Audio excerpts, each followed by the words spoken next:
Welcome to Sylvia Stingray. Hey guys, welcome back to my channel. It's me, Sylvia, your Yuri Manhwa translator. Hey guys, good afternoon. Let me present you the new chapter of I Don't Know His Majesty is a Girl, Small Theater, chapter 53.5. Now, the Emperor and the little queen is having dinner. It seems that they're having fun, but the little queen right now, her hands are shaking.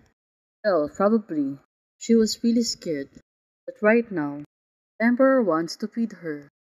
Little Queen was hesitating.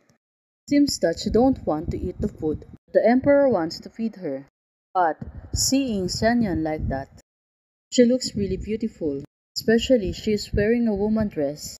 And now, it's really sink into herself that Xianyan was really beautiful. Knowing this, seeing Xianyan right now, the little queen, she was blushing and really shy to her.